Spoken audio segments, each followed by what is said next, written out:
antipop.fr. La pop culture jusqu'au bout des ondes.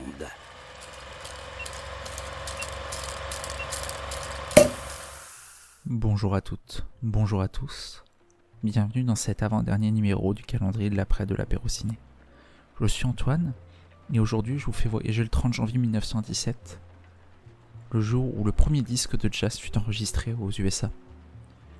Alors, le jazz, c'est un style qui est très proéminent au cinéma, notamment aux États-Unis, que ça soit thématique ou que ça soit musicalement. Et justement, peut-être une des plus grandes bandes originales jazz de l'histoire, c'est la bande originale du film favori de l'apéro ciné. Et c'est donc une très belle occasion aujourd'hui de vous parler d'une Palme d'Or, d'un Oscar du meilleur film, d'un grand chef-d'œuvre des années 70. Aujourd'hui, je vous propose de plonger dans les rues ténébreuses de New York pour parler de Taxi Driver de Martin Scorsese.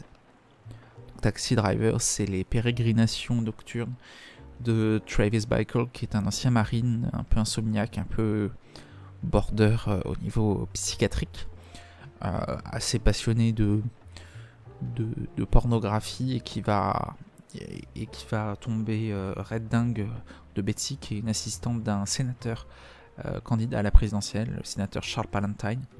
Et on va suivre, entre guillemets, une certaine descente aux enfers de la part de Travis Bickle dans les endroits les plus sordides de New York. La première raison de voir Taxi Driver, c'est, on l'a dit, pour sa bande originale très Jay-Z, signée Bernard Herrmann. Alors Bernard Herrmann, c'est un des plus grands compositeurs de musique de film. C'est notamment lui qui a travaillé pendant longtemps avec Alfred Hitchcock, Surfroid, Psychose. Ce sont des bandes originales signées Bernard Herrmann. Il a aussi travaillé sur Citizen Kane.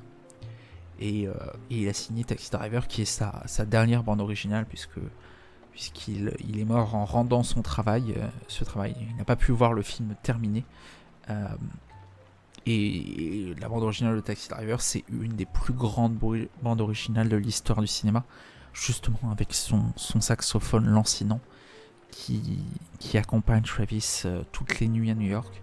C'est une bande originale absolument entêtante, magnifique, qui provient d'un esprit absolument génial.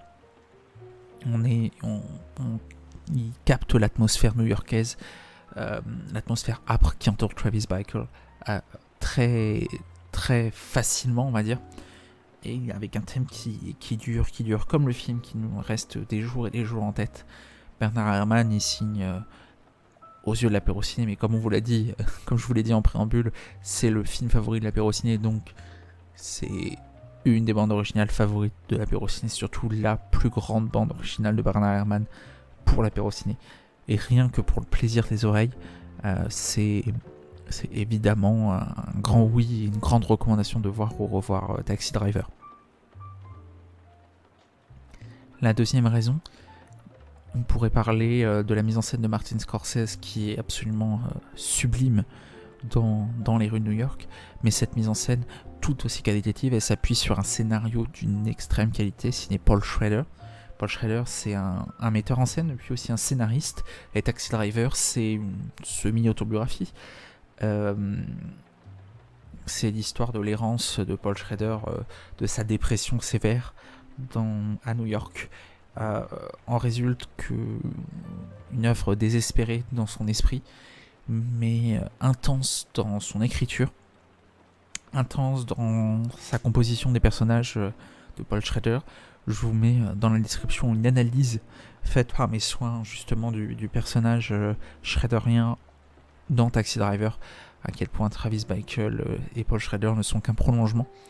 Et le scénario d'une extrême qualité de Paul Schrader, que ce soit dans son déroulé, dans son approche.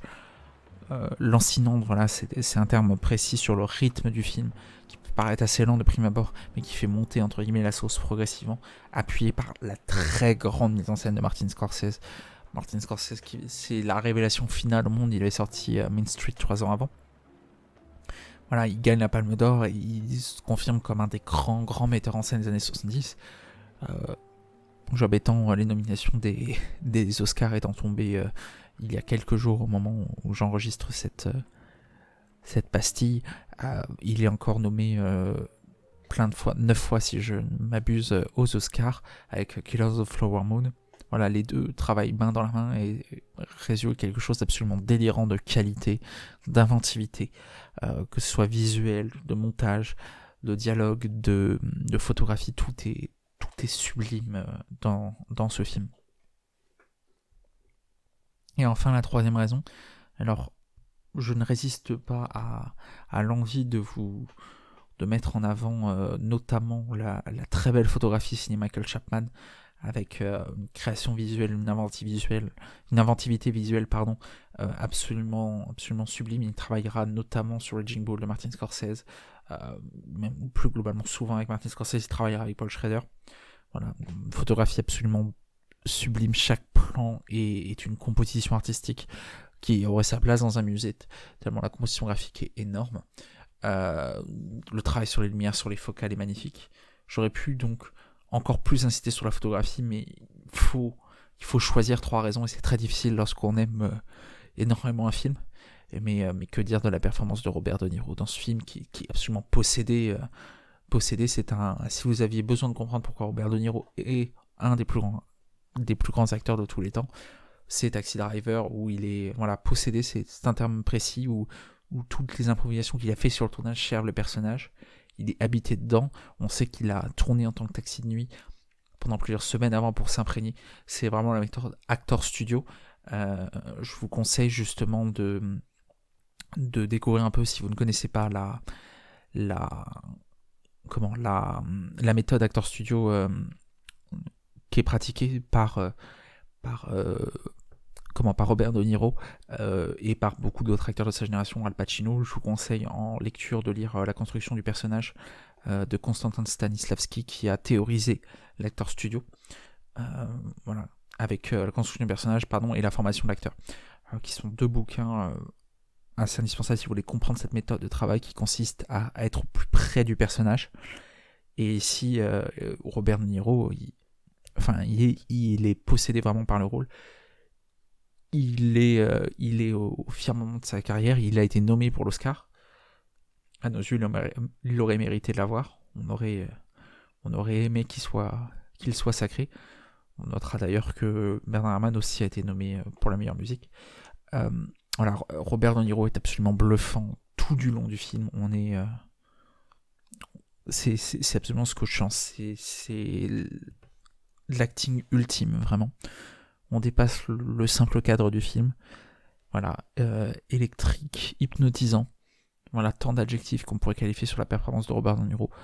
Sa meilleure performance à nos yeux de très loin. Et cela fait 3 raisons et un peu plus de voir ou revoir Taxi Driver, ce très grand chef-d'œuvre signé Martin Scorsese. C'était le 30e numéro du calendrier de l'après de l'apéro ciné.